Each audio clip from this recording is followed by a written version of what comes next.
काळ्या विहिरीतले रहस्य भाग 3 मध्ये आपण पाहणार आहोत. आर्याचा श्वास अडकला. प्रत्येकाची नजर एकमेकावर खेळली आणि संशयाचं विष क्षणात सगळ्यांच्या मनात पसरलं. तेवढ्यात आरशावर रक्तासारखा लाल अक्षरात एक नाव हळूहळू उमटू लागलं. पण पूर्ण नाव दिसण्याआधीच आरसा हजारो तुकड्यात फुटला. प्रत्येक तुकड्यात एकच चेहरा दिसत होता आणि तो चेहरा पाहून सगळ्यांच्या अंगावर काटा आला. कारण तो चेहरा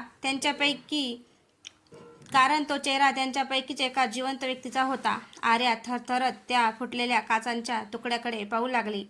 प्रत्येक तुकड्यात तोच चेहरा दिसत होता, पण प्रत्येक वेळी त्याच्या डोळ्याचा रंग वेगळा होता. हे अशक्य आहे. निलय कुजबुजला. तेवढ्या जमिनीखालून एक गुप्त दरवाजा हळूहळू उघडला. खाली जाणाऱ्या जुन्या दगडी पायऱ्यावर ताज्या पावलांचे ठसे होते. म्हणजे त्या विहिरीचं रहस्य अजून संपलं नव्हतं. कोणीतरी आजही त्या अंधारात राहत होतं आणि ते त्यांच्या येण्याची वाट पाहत होतं. निलयने टॉर्च घट्ट पकडली आणि पहिली पायरी उतरला. थंड वाऱ्याची झुळक खोलीतून वर आली. जणू अंधार स्वतः श्वास घेत होता. आर्या त्याच्या मागोमाग खाली उतरली. भिंतीवर जुन्या काळ्या हातांचे ठसे होते आणि प्रत्येक ठशाजवळ एकच आकडा कोरलेला होता, 7. पायऱ्या संपताच त्यांना एक अरुंद दालन दिसलं. दालनाच्या शेवटी लोखंडी दरवाजावर गंजलेल्या अक्षरात लिहिलं होतं, 7वा दोषी आत आहे. दरवाजा उघडणार, त्यांची जागा घेईल. क्षणभर सगळे थांबले, पण अचानक मागून दरवाजा जोरात बंद झाला आणि वर जाण्याचा मार्ग नाहीसा झाला. अंधारात कुणाचा तरी मंद हशा घुमला. उशीर झाला. आता 7वा दोषी स्वतः तुमच्यातून निवडला जाईल. तो आवाज थांबताच दालनाच्या मध्यभागी असलेला काळा दगडी चौथरा थरथरू लागला. त्यावर वर्षानुवर्षे साचलेली धूळ उडाली आणि हळूहळू एक जुनी लाकडी पेटी वर आली. आर्याने थरथरत्या हाताने पेटी उघडली. आत एक फाटकी डायरी, रक्ताने माखलेला चाकू आणि एक जुना फोटो होता. फोटो पाहता सगळ्यांच्या चेहऱ्याचा रंग उडाला, कारण त्या फोटोमध्ये 7 जण उभे होते आणि 7व्या व्यक्तीचा चेहरा काळ्या शाईने पुसलेला होता. पण डायरीचं शेवटचं पान उघडताच काळी शाई स्वतःहून विरघळू लागली आणि त्या चेहऱ्याखाली जे नाव दिसलं ते वाचून आर्या हादरली. आर्या, हे कसं शक्य आहे? तिच्या तोंडून शब्दही फुटेना. तेवढ्यात मागून एक थंड हात तिच्या खांद्यावर पडला आणि कुजबुजला, तुला तुझा खरा भूतकाळ आठवायची वेळ आली आहे. आर्याने मागे वळून पाहिलं, पण तिथे कोणीच नव्हतं. तिच्या हातातली डायरी मात्र आपोआप उघडली. प्रत्येक पानावर एकच तारीख पुन्हा पुन्हा लिहिलेली होती, 17 ऑक्टोबर. तीच तारीख ज्या दिवशी तिने लहानपणी तो खून पाहिला होता. अचानक तिच्या डोक्यात आठवणीचा स्फोट झाला. तिला आठवलं, खून करणारा एकच माणूस नव्हता. 7 जणांनी मिळून तो गुन्हा केला होता, पण त्यांच्यापैकी 6 जणांनी 7व्या व्यक्तीचा विश्वासघात केला आणि त्यालाच त्या काळ्या विहिरीत जिवंत पुरलं. तेवढ्यात विहिरीच्या तळ्यातून माती हलू लागली. हळूहळू एक हात बाहेर आला, मग दुसरा, आणि काही क्षणातच माती फोडत एक सावली बाहेर उभी राहिली. तिचा चेहरा वर्षानुवर्ष मातीखाली कुजला होता, पण तिचे डोळे अजूनही जिवंत होते. ती सावली आर्याकडे पाहून मंद हसली आणि म्हणाली, मी सूड घ्यायला आलो नाही. मी माझं खरं नाव परत घ्यायला आलो आहे. त्या सावलीचे शब्द ऐकताच संपूर्ण दालनात एक विचित्र शांतता पसरली होती. आर्याने धैर्य एकवटलं, तू कोण आहेस? सावलीने हळूहळू आपल्या गळ्यातले तुटलेले लॉकेट बाहेर काढलं. त्यावर एकच अक्षर कोरलेलं होतं. निलयच्या डोळ्यात धक्का स्पष्ट दिसत होता. हे तर आपल्या गावचे पहिले सरपंच अभय सिंह यांचं लॉकेट आहे, पण त्यांच्या मृत्यूची नोंद तर 50 वर्षापूर्वीची आहे. सावली मंद हसली. अभय सिंह मेले होते, पण 7वा दोषी नव्हता. तेवढ्या दालनाच्या भिंतीवरची सर्व नावे एकामागून एक नाहीशी झाली. फक्त एकच नाव तिथे उरलं, साक्षीदार. सावलीने आर्याकडे बोट दाखवलं, खरा निर्णय आता तू घेणार आहेस. सत्य जगासमोर आणशील की पुन्हा एकदा या विहिरीत कायमचं गाडून टाकशील? आर्याच्या पायाखालची जमीन हादरू लागली आणि विहिरीच्या तळाशी आणखी एक गुप्त दरवाजा हळूहळू उघडू लागला. त्यामागे काय दडलं होतं हे पाहण्यासाठी आता परतीचा कोणताही मार्ग उरला नव्हता. आर्याने टॉर्चचा प्रकाश त्या गुप्त दरवाज्यात टाकला. आत एक प्रचंड गोलाकार दालन होतं. दालनाच्या मध्यभागी 7 दगडी खुर्च्या होत्या आणि प्रत्येक खुर्चीवर एका व्यक्तीचं नाव कोरलेलं होतं. 6 खुर्च्या रिकाम्या होत्या, पण 7व्या खुर्चीवर कोणीतरी आधीपासून बसलं होतं. त्याचा चेहरा काळ्या झग्याच्या हुडखाली लपलेला होता. इतके वर्ष वाट पाहिली, तो शांत आवाजात म्हणाला, कारण सत्याला साक्षीदार हवा असतो. त्याने हळूहळू हुड मागे सरकवला. आर्या आणि निलय जागच्या जागी गोठले, कारण त्या माणसाचा चेहरा आर्यासारखाच होता. हे अशक्य आहे, आर्या थरथरत म्हणाली. हे अशक्य आहे, आर्या थरथरत म्हणाली. तो मंद हसला. मी तुझा भाऊ नाही, तुझा जुळा भाऊ नाही. मी तुझा भाऊ नाही, तुझा जुळा भाऊ नाही. क्षणभर थांबून तो म्हणाला, मी तुझ्या आठवणीमधून घुसून टाकलेले तुझंच दुसरं रूप आहे.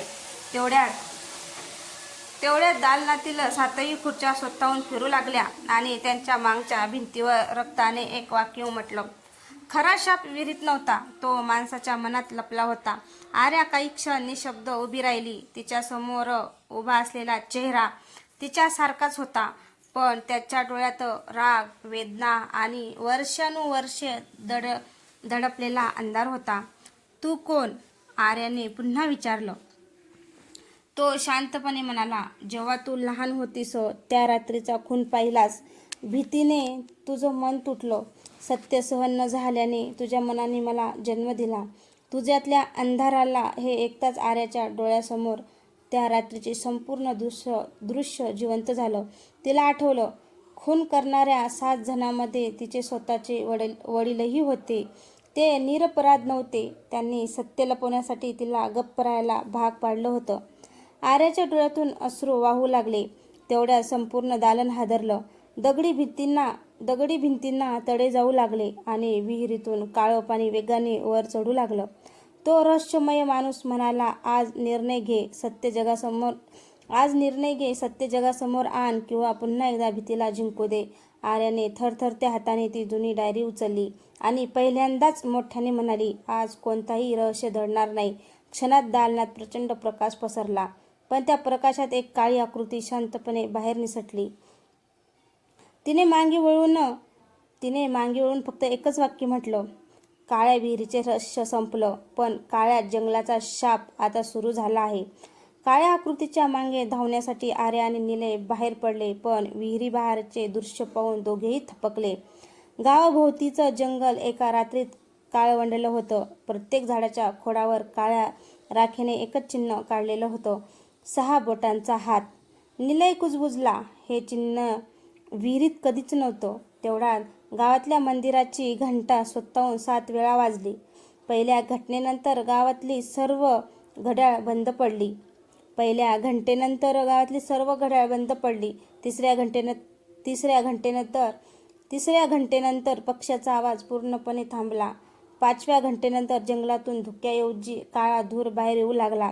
7वी घंटा वाजता संपूर्ण गाव अंधारात बुडाला. त्या अंधारातून शेकडो डोळे चमकू लागले आणि त्यांच्यामध्ये एक उंच काळी आकृती पुढे आली. तिने आर्याकडे पाहून शांतपणे म्हटलं, विहिरीतला शाप फक्त दरवाजा होता. खरा कैदी अजूनही जंगलात बंदिस्त आहे. इतक्यात जंगलाच्या मध्यभागी असलेलं प्रचंड वडाचं झाड 2 तुकड्यात फाटलं आणि त्याच्या मुळाखालून हजारो वर्ष बंद असलेले दगडी मंदिर हळूहळू वर येऊ लागलं. मंदिराच्या प्रवेशद्वारावर रक्तासारखा लाल अक्षरात लिहिलेलं होतं, जो आत जाईल तो पूर्वीसारखा कधीच परत येणार नाही. आर्या, निलय आणि गावातील काही धाडशी लोक मंदिराच्या पायऱ्यापर्यंत पोहोचले. आत पाऊल टाकताच दार आपोआप बंद झालं. मंदिरात एकही देवाची मूर्ती नव्हती. मध्यभागी एक प्रचंड दगडी सिंहासन होतं आणि त्यावर काळ्या साखळ्यांनी बांधलेला एक विशाल लोखंडी संदूक. संदुकीवर 7 कुलूप होती. त्यातील 6 कुलूप आधीच तुटलेले होते. फक्त शेवटचे कुलूप शिल्लक होतं. निलय घाबरून मागे सरकला. याचा अर्थ कोणीतरी आधीच 6 शिक्के तोडले आहेत. तेवढ्यात मंदिराच्या छतावरून रक्ताचा एक थेंब संदुकीवर पडला. टक टक टक. शेवटचं कुलूप स्वतःहून उघडलं. संदूक हळूहळू उघडू लागला. आतून धूर नाही, राक्षस नाही तर एक लहान मुलगा बाहेर आला. त्याच्या चेहऱ्यावर निरागस हास्य होतं. तो आर्याकडे पाहून म्हणाला, तू खूप उशीर केलास. आता मला पुन्हा कुणीही कैद करू शकणार नाही. हे बोलताच त्याच्या डोळ्याचा रंग पूर्ण काळा झाला. संपूर्ण मंदिर हादरलं आणि बाहेरच्या जंगलातून हजारो मुलांच्या रडण्याचा आवाज एकाच वेळी घुमू लागला. त्या रडण्याच्या आवाजाने आर्याच्या अंगावर शहारे आले. हे आवाज जिवंत मुलाचे नाहीत. निलय कुजबुजला. हे त्या मुलांचे आहेत जे अनेक वर्षापूर्वी या जंगलातून बेपत्ता झालेले होते. लहान मुलगा शांतपणे हसत पुढे आला. मी राक्षस नाही. मी भीतीही नाही. ज्यांनी मला नाव दिले त्यांनीच मला जन्मसुद्धा दिला. अचानक मंदिराच्या भिंतीवरून एकामागून एक मुलांची नाव उमटू लागली. पहिलं नाव, त्याच्यानंतर दुसरं नाव, त्याच्यानंतर तिसरं नाव, असं करत 100 नाव उमटलं. पण शेवटचं नाव पाहून आर्याच्या हातातील टॉर्च खाली पडली. त्या भिंतीवर लिहिलेलं होतं, आर्या देशमुख हरवली 17 ऑक्टोबर. नाही, हे अशक्य आहे, आर्या ओरडली. मी कधीच हरवलेले नव्हते. लहान मुलगा तिच्यासमोर येऊन थांबला. तुला तसं वाटतं. त्याने आपल्या छोट्याशा हाताने मंदिराच्या फरशीवर स्पर्श केला. क्षणात संपूर्ण मंदिर नाहीशी झालं. आर्या पुन्हा त्या जुन्या रात्रीत उभी होती. पाऊस कोसळत होता. विहिरीजवळ 7 जण उभे होते आणि त्यांच्या मागे एक 8वा सावट शांतपणे सगळं पाहत होता. ते सावट पुढे आलं. त्याचा चेहरा दिसताच आर्याच्या तोंडून किंकाळी फुटली. कारण तो चेहरा तिच्या वडिलांचा नव्हता. तो तिच्या भविष्यातील स्वतःचाच होता. आर्या थरथरत त्या चेहऱ्याकडे पाहत राहिली. हे कसं शक्य आहे? तिचा आवाज तुटला. भविष्यातील आर्या शांतपणे पुढे आली. कारण वेळ सरळ रेषेत चालत नाही. या जंगलात भूतकाळ, वर्तमान काळ आणि भविष्यकाळ एकाच ठिकाणी अडकले आहेत. निलयने तिचा हात धरला. तिच्या बोलण्यावर विश्वास ठेवू नकोस. पण भविष्यातील आर्याने खिशातून एक छोटी चांदीची अंगठी काढली. तीच अंगठी जी आर्याने आज सकाळी घातली होती. आर्याचा श्वास अडकला. मग तू खरंच मीच आहेस? भविष्यातील आर्या हळूच मान हलवली. हो, पण मी इथे तुला वाचवायला आलेली नाही. मी तुला थांबवायला आले आहे. का? कारण तू जर आज या जंगलाचा शाप मोडलास. ती क्षणभर थांबली तर या शापाखाली दडलेले काहीतरी त्याहून भयंकर जाग होईल. तेवढ्यात मंदिराच्या जमिनीला प्रचंड भेग पडली. खाली अंधारात एक विशाल दगडी दरवाजा दिसत होता. त्या दरवाजावर कोणतीही कुलूप नव्हती. फक्त एकच ओळ कोरलेली होती, येथून पुढे देवही परत फिरेल. आणि त्या दरवाजाच्या पलीकडून एक प्रचंड डोळा हळूहळू उघडला. तो डोळा उघडता संपूर्ण जंगलात एकाच वेळी वादळ उठलं. झाडांची मूळ जमिनीतून उपटली जाऊ लागली. आकाश काळवंडलं आणि मंदिराच्या भिंतीवर हजारो वर्षापासून कोरलेले चिन्ह लालसर प्रकाशाने चमकू लागली. आर्या आणि निलय मागे सरकले. पण भविष्यातील आर्या मात्र त्या दगडी दरवाजासमोर गुडघ्यावर बसली.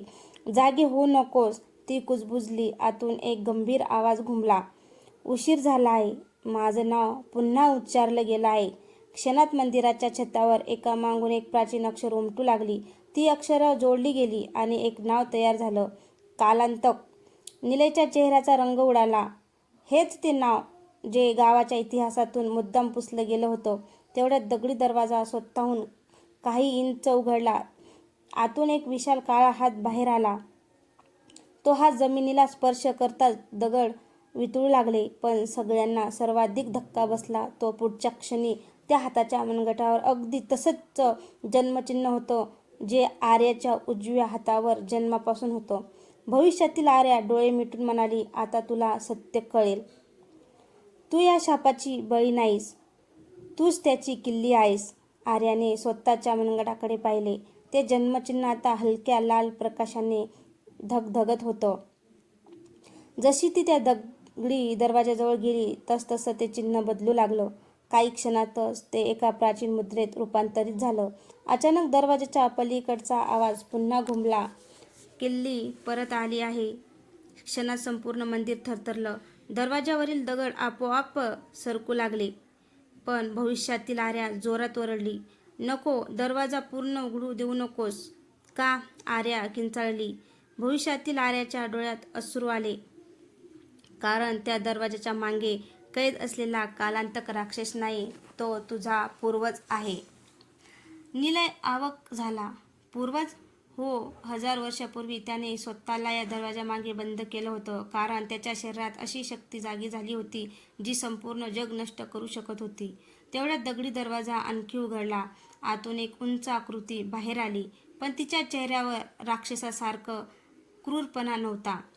तिच्या डोळ्यात फक्त अपरंपार दुःख होतं. ती आर्याकडे पाहून शांतपणे म्हणाली, मी सुटण्यासाठी नाही आलो, मी तुला इशारा द्यायला आलो आहे, कारण माझ्या मागे अजून एक दरवाजा आहे. त्या शब्दासोबत मंदिराच्या अंधारात आणखी खोलवर एक प्रचंड लोखंडी फाटक दिसू लागलं. त्यावर कोरलेलं एकच वाक्य वाचून सर्वांच्या अंगावर काटा आला, येथे वेळच कैद आहे. तर मित्रांनो, तुम्हाला काळ्या विहिरीतील रहस्य भाग 3 कसा आवडल्यास लाईक, कमेंट, शेअर करायला विसरू नका. तसेच आपल्या चॅनलवर कोणी नवीन असेल तर चॅनलला सबस्क्राईब करा, जेणेकरून माझी येणारी प्रत्येक कथा तुमच्यापर्यंत पोहोचू शकेल. धन्यवाद.